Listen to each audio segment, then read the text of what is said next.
Hello, everyone. Jamie Meloni here, host of the real estate edition of That Business Show 2.0. Each and every Thursday at 7 a.m., we do a new edition of Real Estate Talk with your host here, myself. I am a realtor with Coldwell Banker and been in business 10 years, specializing in the sale of bank-owned properties, but I can help you with buying or selling any type of home in the Tampa Bay region. Learn more about me, a couple different websites. hudhomestore.com will direct you over to my primary real estate website. And also, if you're looking to sell a home, we direct you over to thathomevaluation.com. Again, thathomevaluation.com, and we'll get you over a free home valuation within 24 to 48 business hours. It doesn't matter where you're at in the country. We have a vast referral and relocation network and many different professionals across the country. And so come in through me and I'll get you connected to a qualified real estate professional wherever it is that you are in the country. Because I know we got listeners, all across the nation and really even across the globe now, with us being on iTunes and several of the different podcasting sites.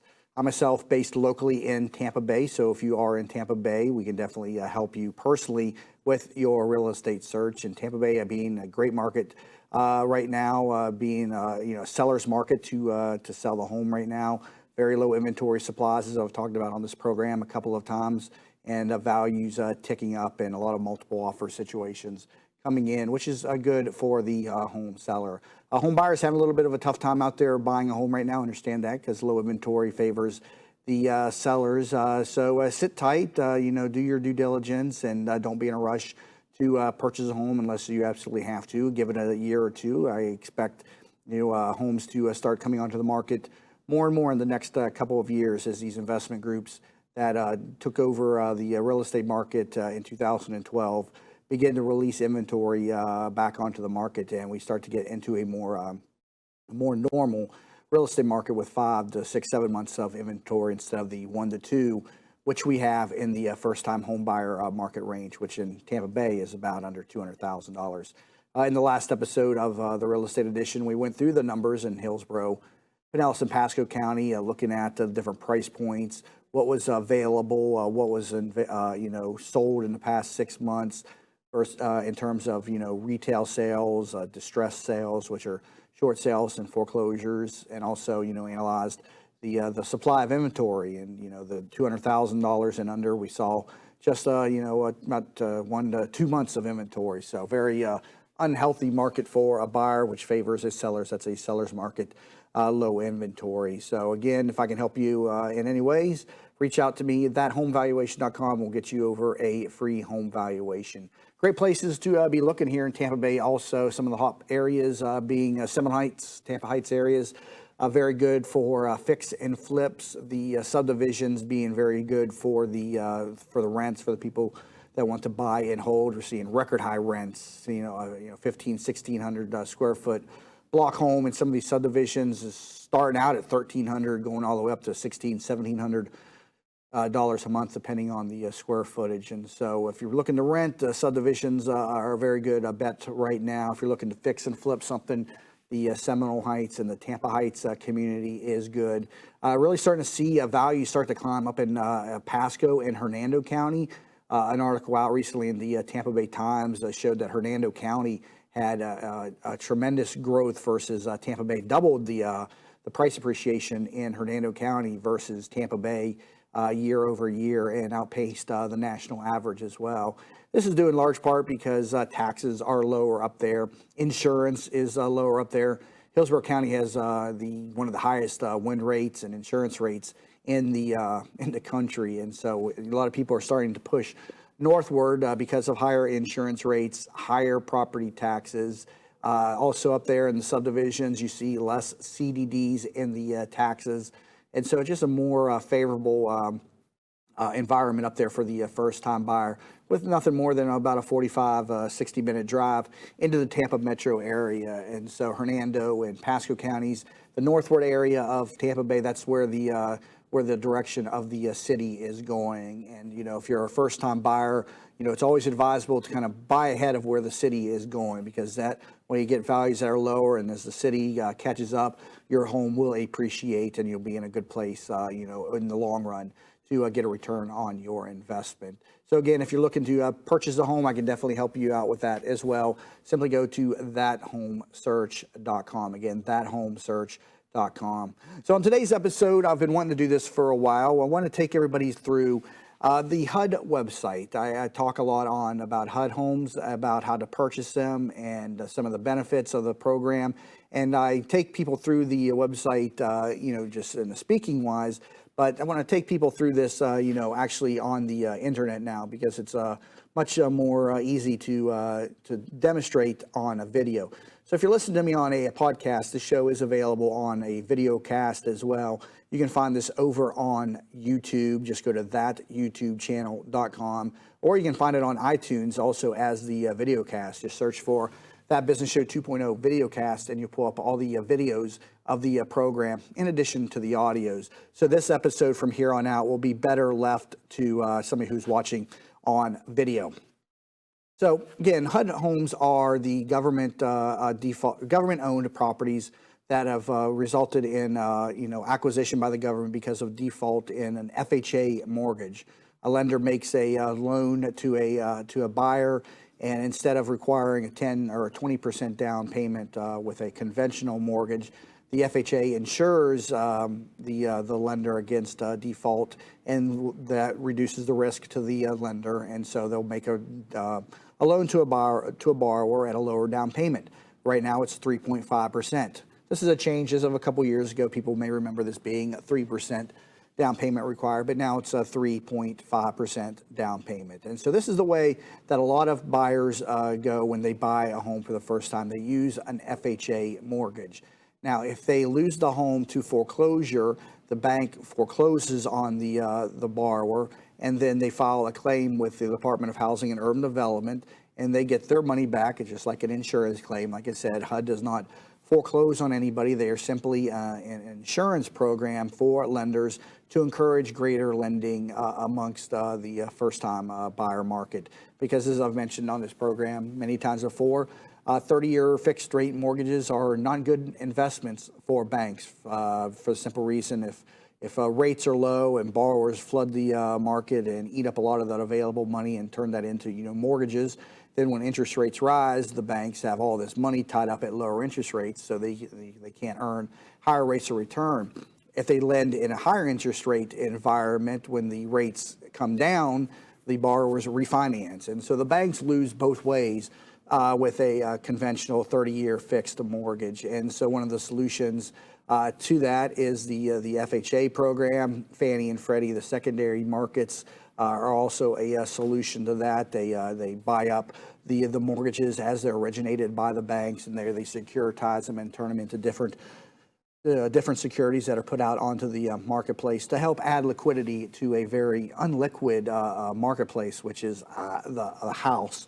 I mean, we all know houses as being great investments for long-term investment, but all in all, they're very illiquid investments, very time-consuming and expensive to trade and to sell, and just a lot goes into the purchase of a home.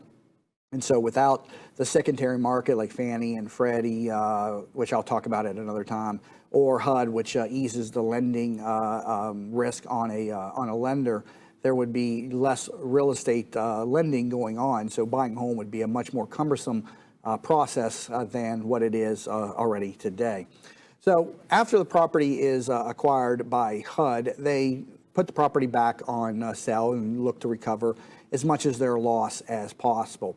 And these properties are put on sale at hudhomestore.com. And that's the website that you see up on the screen. So all of the government properties that are currently on the market can be found on this website. Now, at any given time, there is an asset management company that is overseeing the disposition of these properties. Depending on what state that you're in, it's going to vary. And I am in Florida, and right now, Sage Acquisitions LLC is the asset management provider for the entire state of Florida. They're out of the Atlanta HOC, Homeownership Center, and you can see their website at sageacq.com, and then you can see the different areas that people are, or that the homes are in. You have the Atlanta, the Denver, and the Philadelphia HOCs, and then there's some others as well. They're just not covering those hawks, as they call those. And so different resources are over here, and we'll go to that here in just a little bit. But I want to direct everybody again back over here to hudhomestore.com, because I'm going to take people through this website and how this website works. And so if you're looking for a property, come over here to the website, and you're going to begin over here in whatever state and county or city that you're looking for. So I'm in Florida, so I'll select Florida, and I will look for cities that are in Tampa. Now you can get more specific if you want to put $50,000 to $100,000 in a box. You could do that. Beds, baths, you could definitely put any of these filters in place, and then click the search box. Forgot the extra zero there, so 50,000 to 100,000, and then search there. Now, properties that come up down there, as you can see, we've only got 3. That's a very dismal real estate market. There should be much more inventory in place in a major metro such as Tampa. But for now, these 3 properties are available in the Tampa Bay community.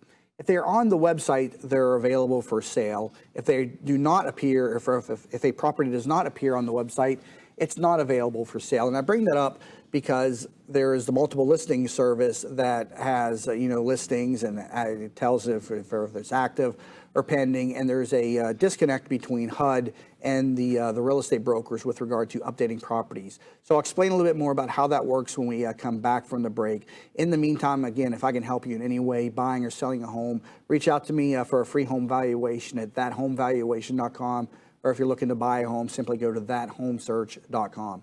You're listening to That Business Show 2.0, the real estate edition, with your host, Jamie Meloni, where business becomes show business. Hi, welcome to Yeager's. We just want to take a minute and show you what we're all about.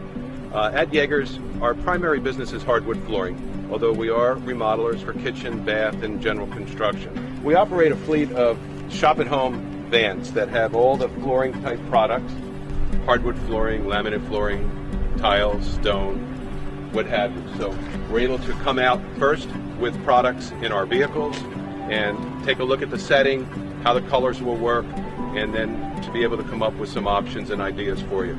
If that's not good enough, we have a large distribution center that we inventory product and have a nice display area.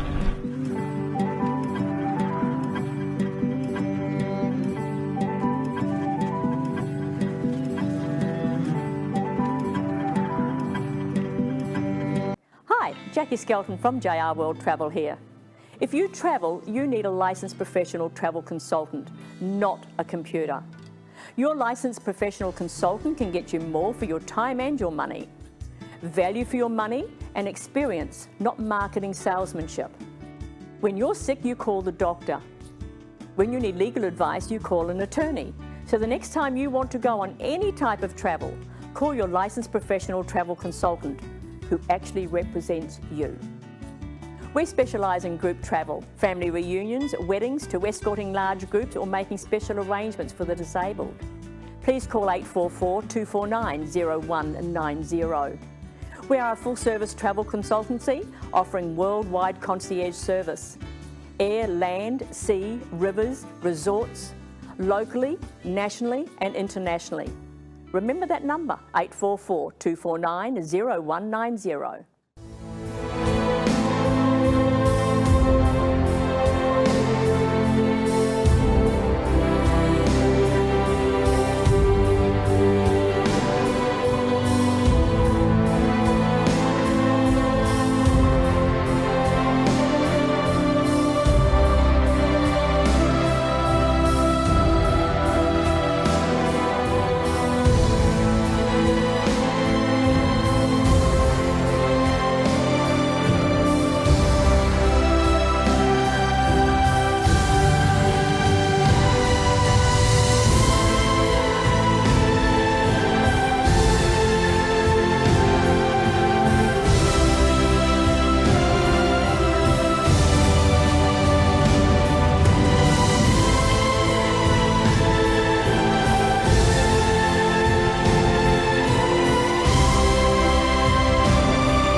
Hey everyone, Jamie Meloni here, back host of the real estate edition of That Business Show 2.0, where business becomes show business. On today's episode, we're going through the HUD Home Store website and talking about how to use this website to purchase government-owned properties. And I'll talk about some of the benefits and some of the programs that are on the that are given by HUD to ease, or make it easier to purchase a home in your community. So coming back here to the website here, I pulled up properties that are in Tampa, and there are 3 available right now in Tampa. And again, if they're on the website, they're available. If they're not on the website, they're not available. And the reason I always have to make that clarification is because hudhomestore.com is the primary source of information. The multiple listing service is usually the primary source of information for availability of a home. That is controlled by the real estate brokers. The HUD website is not controlled by the real estate brokers. That's controlled by the asset management company, and in this case, Sage, as I mentioned before.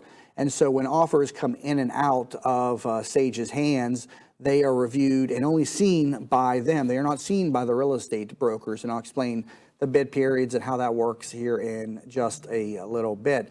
But when an offer is accepted by HUD, they notify the real estate broker, and the real estate broker will then make the change to the multiple listing service and change it to pending, or if the offer fails, they'll change it back to active. Obviously, there is a delay in that type of a communication. Sometimes emails just get totally missed, and that's why I say you always want to come to the website hudhomestore.com to check for availability. It doesn't matter what the multiple listing service says.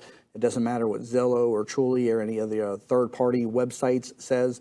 If it's on the HUD website, it's available. If it's not available. So let's look at what this screen is telling us. So it's got the general information. And if you ever communicate with a real estate agent or with HUD or the asset management company, you always want to reference the case number. And in our market, they always begin with 093. Other markets will have different numbers that they begin with. And you have the address, the price point, and then the under status will tell you if it's new or not. If there's no new button there, it's been on the market for a little bit of a time. Beds, bath, and then the listing period, and then the bid open date and some other details. So if you're looking here, you're probably first wondering, what is the listing period? And in this situation, we've got the lottery and we've got exclusive, and there's 2 other bid periods on top of that. The extended bid period and the dollar bid period. And what the exclusive bid period is for owner-occupant buyers only. The lottery bid period is a 7-day period for people that are eligible under the Good Neighbor Next Door program to purchase properties for 50% off the appraised value. And so when HUD acquires the properties back from the lenders after the foreclosure, the first step is they appraise the property, and from the appraisal, they determine the cost of the lender-required repairs. If there are no lender-required repairs, the property is considered to be insurable by FHA standards. It's FHA insurable. It doesn't have anything to do with property insurance. It has to do with insurability of getting an FHA mortgage. If the property is found to have up to $10,000 and under in lender-required repairs, the property is still considered to be FHA insurable, but they classify that as what's known as insurable with repair escrow. And in that situation, you can still get an FHA loan on the property, but the cost of those repairs will have to be incorporated into the mortgage, whether it's rolled into the acquisition price or covered by the borrower after closing by a repair escrow. A couple of different ways that can be done. That's a conversation that you'll want to have with your loan officer. But in no situation does HUD ever do any repairs for the borrower prior to closing or after closing. The borrower will always fund the cost of the repairs. And when I get to the next screen, you're going to see the repair escrow.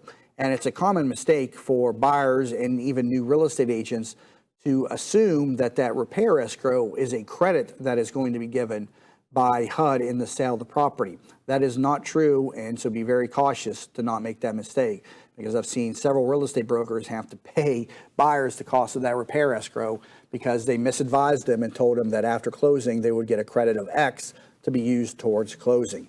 That repair escrow is simply from the appraisal that is done prior to the home going onto the market. This is a step out of order on homes that are traditionally sold because the homes are put on the marketplace without an appraisal. Homeowners don't have the homes appraised before putting onto the market, and all the other banks don't have their homes appraised prior to putting them onto the market either. Only HUD does that. And so from that, they know what the required repairs are to get an FHA mortgage are, and they disclose that to the borrowers. And you can see that also in the screen that I'll show you here in just a moment, the addendums tab, which breaks down what they deem lender required repairs.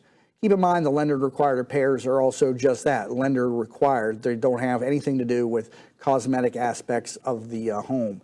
Whenever you get a mortgage on a property, the home has to meet certain health and safety guidelines, and FHA is a little bit more specific, a little bit more stringent on the condition of a home versus a conventional or a VA or other forms of mortgages. And so what they're looking for are functional heating and air conditioning systems, a roof with at least 2 years of life, no safety issues like broken windows or trip hazards from loose wood or wood flooring, for instance, inside the home. So all of those are things that would be deemed lender required repairs. Dirty paints or outdated kitchen cabinets, those are not going to be required as lender required repairs. Also, a lot of discussion around the appliances inside of homes. For a long time, the stove had to be in place for an FHA mortgage. I don't believe that the stove has to be there. I'm not a loan officer, so I'm not 100% sure on that. But appliances typically, as I understand them, do not need to be there. They do not need to be functional necessarily. Again, looking for health and safety issues when making a mortgage on a property.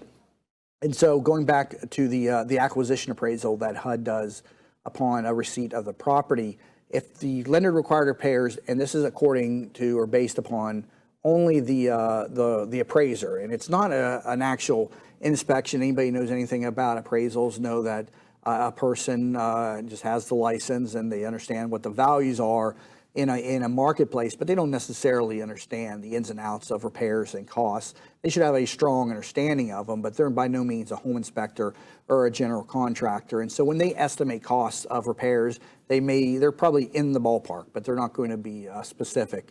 And so keep that in mind when you're looking at these repair escrows attached to the properties. But what they say is what HUD goes by on these properties.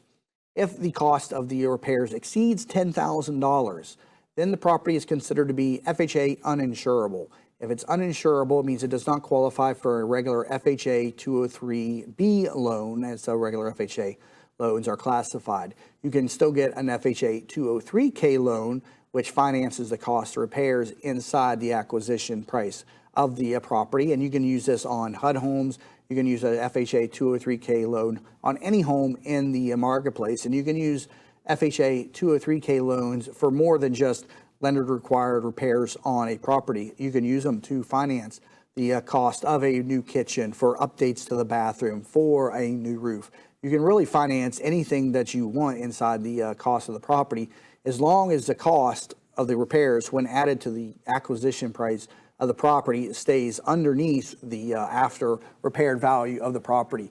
And so it can be difficult to find properties that work, and you're not going to know if they work a lot of times until the appraisals and the bids for the repairs come in. And so it's a guessing game a little bit when you're out there on the marketplace and working with a real estate agent trying to find a home that you'd like to rehab through an FHA 203K loan, to whether or not they work.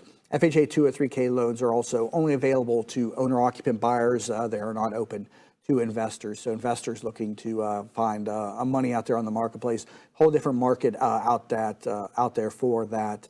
Typically called hard money or private money loans. Those are for investors. Now, there are conventional loans out there from the banks that are geared towards investors too, but a lot of the major investor players need a lot of different capital and a lot of different moving parts going on at any given time, and so they need the liquidity of a hard money or private money market. Also, conventional standards, Fannie Mae guidelines, I think only allows for the mortgaging of up to 4 or 5 properties. It used to be 10. I'm not sure what it is right now off the top of my head, but if you have, is my understanding, 4 or 5 properties mortgaged, you can't get another one. And so that's why there's a secondary market that's referred to as hard money or private money. And so we'll talk about that here at another time. But again, just branching off onto a separate topic here as I talk about HUD Homes and how to use this website.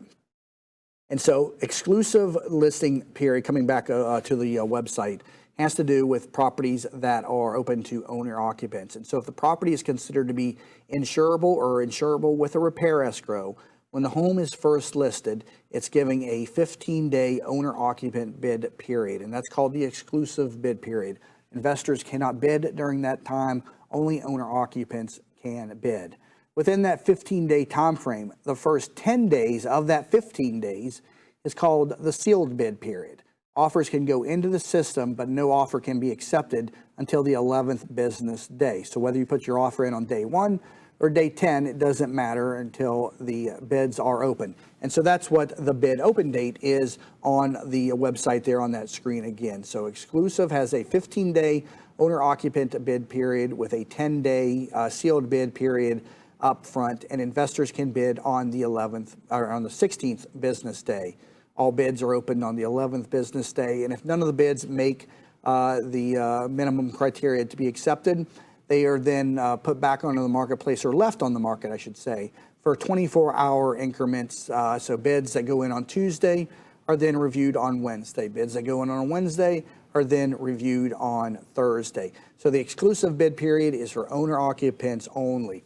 Now, the lottery period is a different period that's for good neighbor next door participants, and I'll talk a little bit about how that program works when we come back from the break. And again, you can get these properties for 50% off the appraised value if you fit into one of the categories that I'll describe coming back from the break. So you're listening to the real estate edition of That Business Show 2.0 with Jamie Meloni, where business becomes show business.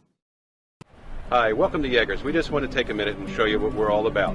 At Yeagers, our primary business is hardwood flooring, although we are remodelers for kitchen, bath, and general construction. We operate a fleet of shop-at-home vans that have all the flooring type products: hardwood flooring, laminate flooring, tiles, stone, what have you. So we're able to come out first with products in our vehicles and take a look at the setting, how the colors will work, and then to be able to come up with some options and ideas for you.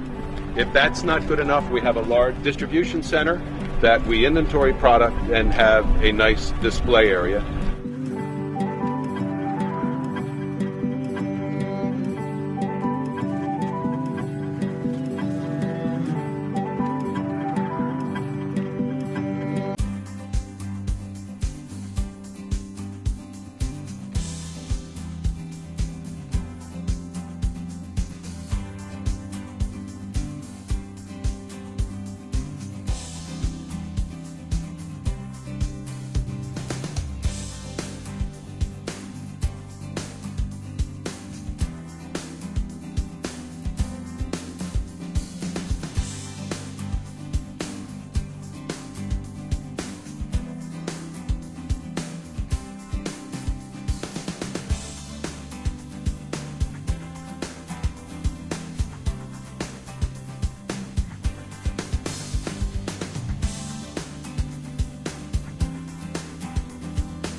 All right, back here to the real estate edition of That Business Show 2.0, where business becomes show business. Each Thursday at 7 a.m., we talk nothing but real estate, and you can catch new episodes on TampaBayRadio.com of this on Thursdays, and of course, That Business Show all throughout the week. And then also we make them available inside our Facebook group. The group is called That Business Network. Again, That Business Network is the name of the group. It's a public/private group, whatever. You can search for it and find it. Request entry, and we Facebook Live all the videos in the morning, in addition to the YouTube channel over at thatyoutubechannel.com. And of course, they're made available on demand after the airing on iTunes, both as a podcast and a video cast, and on YouTube as well. And then multiple third-party podcasting sites, Google Play, Stitcher, TuneIn, Player FM. It's all over the place, so a lot of different places to listen, in addition to SoundCloud as well. So I want to come back over here to the website, and I want to talk about the lottery period that I had mentioned. The lottery period is an initial 7-day bid period that is on certain assets in a marketplace.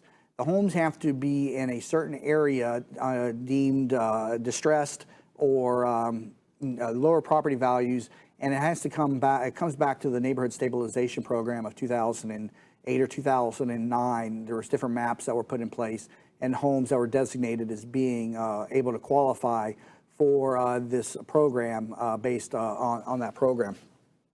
And so if the home is in that area, when the home is first listed, it has a 7-day bid period called the lottery period. Now, the only people that can bid on these homes at this time are people that are teachers, firefighters, emergency responders. It's people that are qualifying under the Good Neighbor Next Door program. Now, there's not a lot of inventory on the marketplace for these types of homes, but it's an excellent opportunity for that class of workers to really get a great deal on a property.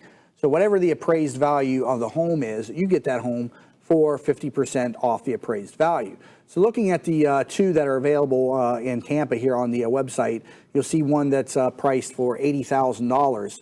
So you could purchase that property for $40,000. Now, there is no negotiating. It's 50% off the appraised value. So if you're going to make a bid on this, you have to bid the full appraised price. And so when the home is first listed, 99 out of 100 times they're going to be priced at the appraised value. So $80,000 is the appraised value. Like I said, more than likely, the asset management company is allowed to deviate from the appraised value if they want, but I always see them use the appraised value. And so this home can be purchased for $40,000 under the lottery period. Another reason this program is difficult to find or to take advantage of is because these homes are not marketed on the multiple listing service because they don't pay a commission to either the listing agent or the selling agent. And so they can't be in the multiple listing service for that reason, because the multiple listing service requires an offer of compensation from the listing broker to the selling broker, and because HUD offers zero compensation to either brokers in this situation, you're not going to see them on the multiple listing service. So the only place that you will see these properties is on hudhomestore.com. You're not going to see them on Zillow, Trulia, or any of these other third-party sites such as Realtor.com. Realtor.com pulls from the multiple listing service, so you're not going to see that. And then the other sites like Zillow and Trulia get their information directly from the brokerages, and until the properties are put in the multiple listing service, they're unlikely to report it over to Zillow and Trulia. Although some of the brokerages may do that, but by and large, they probably are not going to put them on those third-party sites because they're not getting compensated to do so. And so as a buyer, you want to be mindful of this. Bring this up with the real estate broker that you're working with, and negotiate a commission to pay your broker, your buyer broker, to be on the lookout for these types of homes. Now, to find these homes specifically, if you come back to the home screen of hudhomestore.com and you go to whatever state that you're in, and in this situation is Florida, and you want to select buyer type, you're going to select Good Neighbor Next Door and leave everything else blank. And then that will pull up the homes that are strictly in the lottery period. So there you see that I removed the property that is in the exclusive period. And these are homes that are people that are teachers, firefighters, emergency responders can find for purchase. To learn more about the Good Neighbor Next Door program, you see right there, there is a link for it at hudhomestore.com. If you click on that, it'll tell you a lot more about how this program works, and pretty much will go over a lot of what I just said. Now, again, we have the lottery period that I explained, and then the exclusive period that I explained. So let's go back over here and let's find a property that is in the extended bid period. So let's not restrict it to just Tampa. So this is all the properties that are currently available in Florida, and you'll see many properties that say bid or listing period extended. These are properties that are now open to the investors. And so these are properties that have went past that 15-day bid period, and you'll notice that on all of them, the bid open date is the following business day. So today being, in this situation, Thursday, the bid will then open up on a Friday. And so again, that first 10 days on an exclusive bid period, bids are open on the 11th day. After that, every 24 hours, the bids are open. So when you put in an offer, the offer closes at midnight that night. The system is not robotic in the sense that it manually picks, it picks the offers automatically. A human has to come in the morning and review the offers. And so the property may have an acceptable offer and remain on the website until somebody at the asset management company gets around to accepting the offer, at which point it'll disappear from the website. That's usually done by midday each day, although there's no guarantee for that. And so just be mindful of that. If you're looking to show a property that is a government property, you think it could be sold, wait till the afternoon, check the HUD website, see if it's still there. If it's there afternoon, there's a good chance that it'll be there for that entire bid period, and you'll be able to get an offer in for your buyer.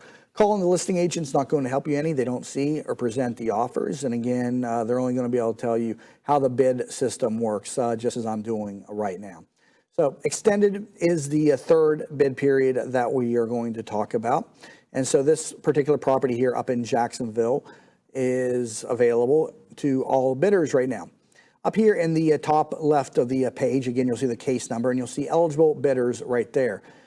If it's owner occupants, it'll say owner occupants, but extended corresponds with all bidders. And so anytime you see extended, you're going to see eligible bidders say all bidders. Bid submission deadline is now in 24-hour increments, closes each night at midnight. And then bid submission time remaining at this point is 15 hours and 22 minutes, which is the time from where I'm at now to midnight. Over here in the property information screen, it'll tell you more about the property. And over here is where you'll find out the FHA insurability. Now, I talked about in that last segments there about insured with repair escrow, and uninsured. There's three codes the property could be given. No repairs is insured or an IN code. Insured with repair escrow is up to $10,000 in lender required repairs. That's an IE code, which the majority of them are. In this situation, there is an IE. And then uninsurable, which is U or UI, means the property does not qualify for FHA financing and that you'll have to get a 203K loan. And so underneath FHA financing, you'll see a box that says 203K eligible, and it says yes, subject to an FHA appraisal. I've rarely seen that say no. It'll say no sometimes on mobile homes for whatever reason. I'm not positive on that, but 99 out of 100 times they are FHA 203K eligible. FHA 203K loans, again, being available to owner occupants, not to investor buyers. So you got to be an owner occupant who's going to live in the property for at least 1 year as your primary residence to qualify for an FHA 203K mortgage. And so if you want to know what the repairs are on the property, if you come up here to the addendums tab, you'll see up here I'm moving across these tabs here. You can click on, and these are labeled differently sometimes depending on who puts these in here, but this should be escrow. And then if you click open that form there, you'll see that the lender required repairs are, in this situation, replace roof, flooring, wall damage, soffit leak, repair leak breaker box, and they don't put the dollar amount. Up until this last contract period, they used to disclose the cost of those repairs. They're no longer doing that. But if it's an insured repair escrow, you know that it's under $10,000 in this situation. And then when you get your contract, that will be disclosed to you. But it's not disclosed on the website at this time. Another thing that you'll want to review over here on this site, a very important and simple piece of information, is the property condition report. This is something that is done on each of the properties when HUD acquires the property alongside the appraisal. And what this is doing is talking about the functionality of the different major systems of the home, whether or not they work. It's a very basic inspection of these different components. It's by no means extensive and should not be relied upon to be, the unit is, in great functional working order. So you see they've checked the AC, the wiring, the appliances, plumbing, water heater, sewer and septic, and roof, and they've just given it a yes or no with how they tested the units. So this here is something that you'll want to look at.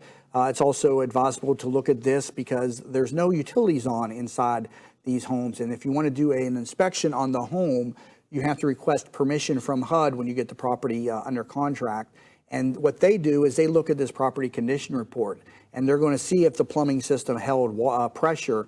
And if you want to turn on water and the plumbing system did not hold pressure, they're going to deny your request to turn on water, which is going to impact your appraisal. It's going to impact your home inspection. It may impact your ability to even get the loan. And so a good buyer and a good real estate agent is going to review this property condition report prior to even submitting an offer on a property for a first-time buyer, because then you're going to know whether or not they're going to approve the activation of the utilities. Same with the electric and turning on power. If there's any functionality issues with electrical, they're going to deny the request to turn on power. So look at the property condition report, which is available over here in the addendums tab on HUD Home Store per property each time. So again, coming back over here to the property info screen, we've covered all the basics on this. And so in this next segment, I'm going to take you through how to submit an offer.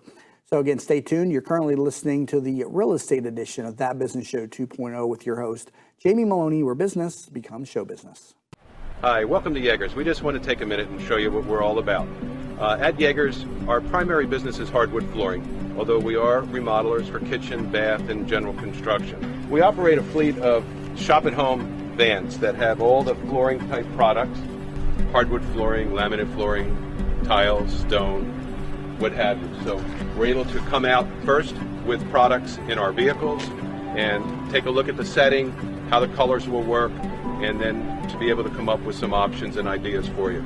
If that's not good enough, we have a large distribution center that we inventory product and have a nice display area.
Hi, Jackie Skelton from JR World Travel here.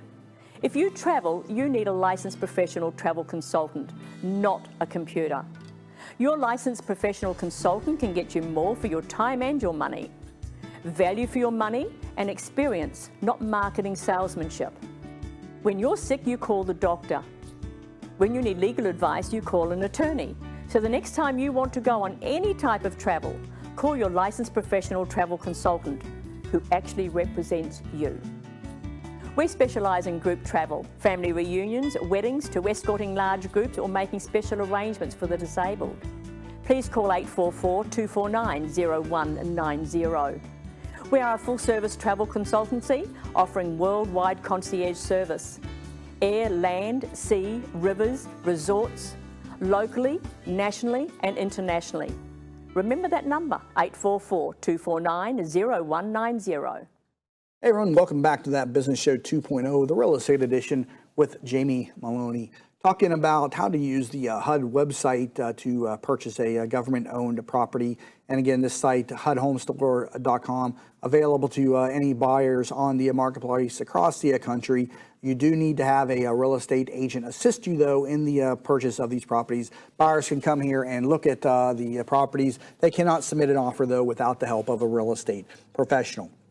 And so next step, when you're ready to submit an offer, you got your real estate agent who will do this step.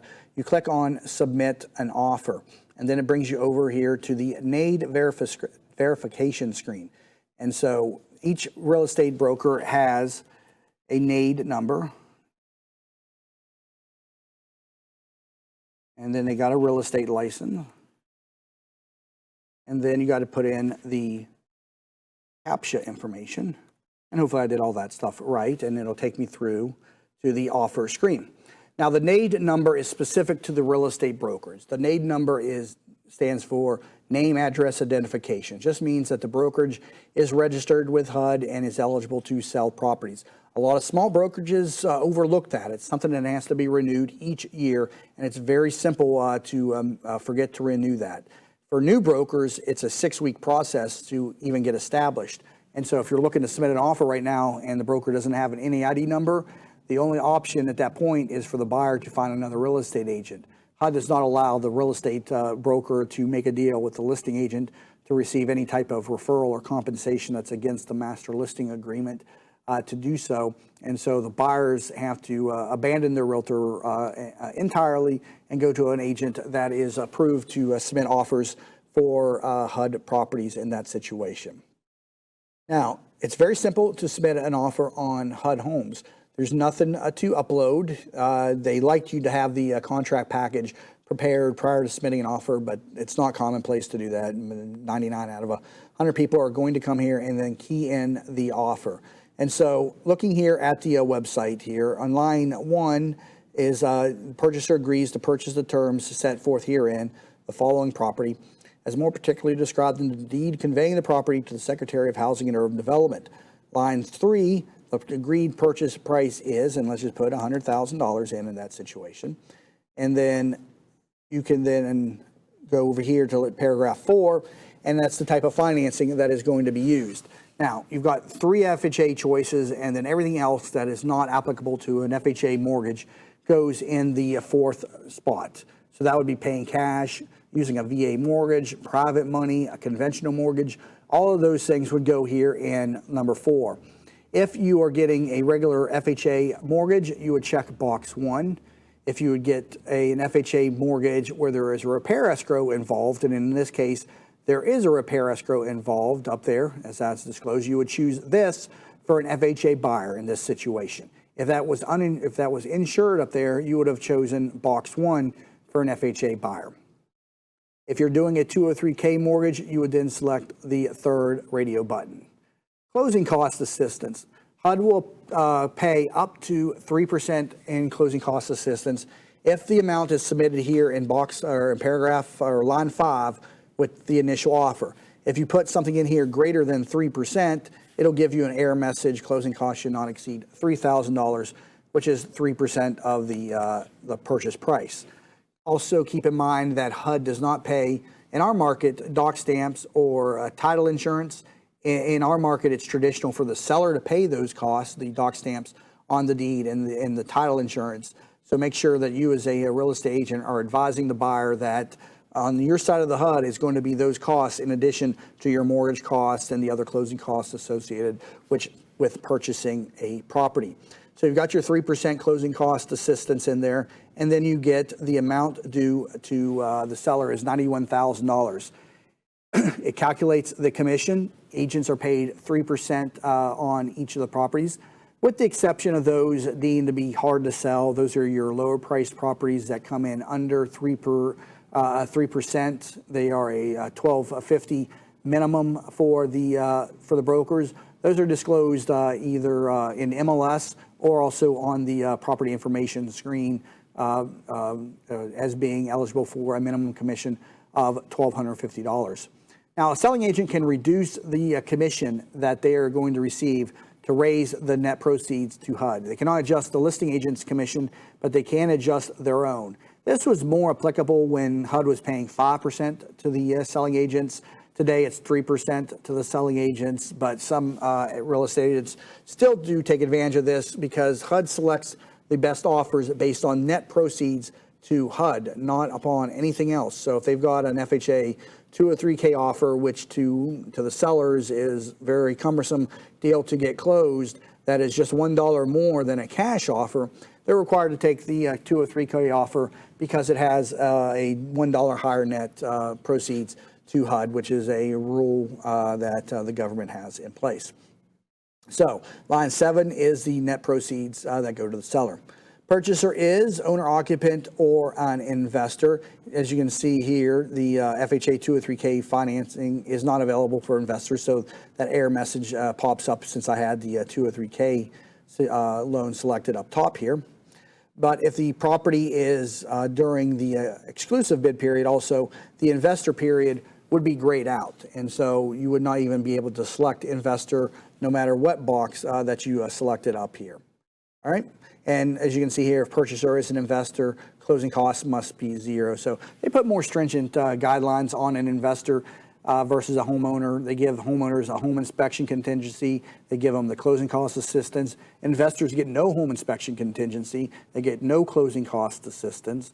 And they do that because they understand that HUD properties have a low deposit that's required, and a lot of investors will tie these properties up with the willingness to lose $500 or $1,000. All the properties, again, have deposits of either of those two amounts. If it's under $50,000, it's a $500 deposit. If it's over $50,000, it's a $1,000 deposit. Many of the other foreclosed properties require a 10% deposit on cash deals, which is typical for an investor who's purchasing a property to use pure cash. And so the HUD puts some restrictions on investors to help favor the homeowners in buying the properties. You'll see 2 other categories here that are grayed out. You'll see the nonprofit organization and other government agency. From a real estate broker or a buyer's perspective, those 2 are insignificant to us. The nonprofit organizations who purchase government properties can register and get their own NEID numbers, and they can submit the offers for themselves at their convenience inside the system without the help of a real estate agent. And so that's a separate class of buyer outside of owners and investors. And then you have government agencies such as the city of Tampa, for instance. They also would be in a situation where they could get their own NEID numbers and purchase properties from the government for use for city or county use, however they want. So those 2 buying categories are not significant to real estate agents or to you as a consumer of the property. Paragraph or line 10 may hold the offer, let me check that up to 0, so I could give them that. May or may not hold the offer as a backup offer. It's always advisable to select may hold the offer as backup.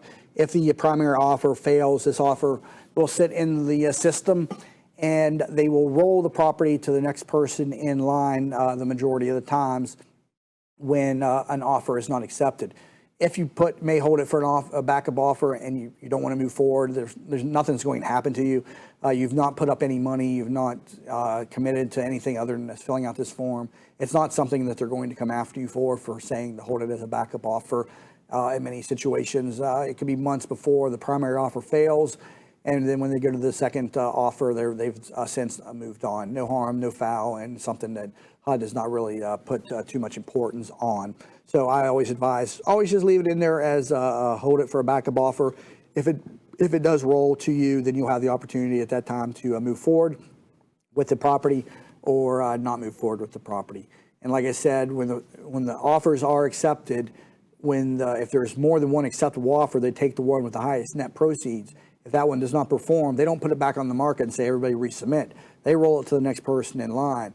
And so if you as a real estate agent or a buyer make a mistake in submitting the contract package to HUD after you have an accepted offer, you could lose the property and have no chance to get it back because it'll roll right into the hands of the next buyer in line. So you want to be diligent with getting the contract package up to HUD, which I'll explain briefly here in just a moment. Purchaser information, you got individual, social security number, business EIN for an investment or a corporate situation, and then their information down here. So You want to have the Social Security number because it's a government property, and HUD is going to do a background check on all people that are involved in a government transaction. After this is submitted, the bid is reviewed on the bid open date. If your offer is accepted, you'll get an email. The real estate broker will get an email notifying them of acceptance. They do not notify the people whose offers were not accepted. At that point, they've got 48 hours to get a contract package into HUD with an original contract, and those forms can be found over on the Sage ACQ website under forms. Just go over here to Atlanta Hawk and you'll see the contract package, and you'll get an email with instructions on how to do that. But be sure that you get it in within that 48-hour time frame, or else you could lose the property to the next person in line.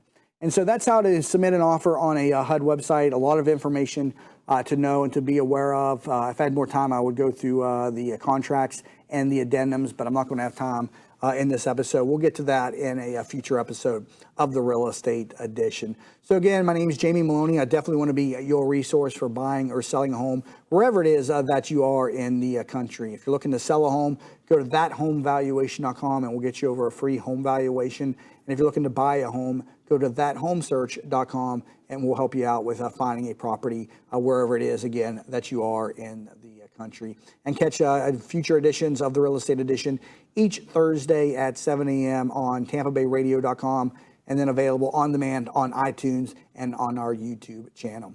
So again, you've been listening to That Business Show 2.0, the Real Estate Edition, with your host, Jamie Meloni, where business becomes show business.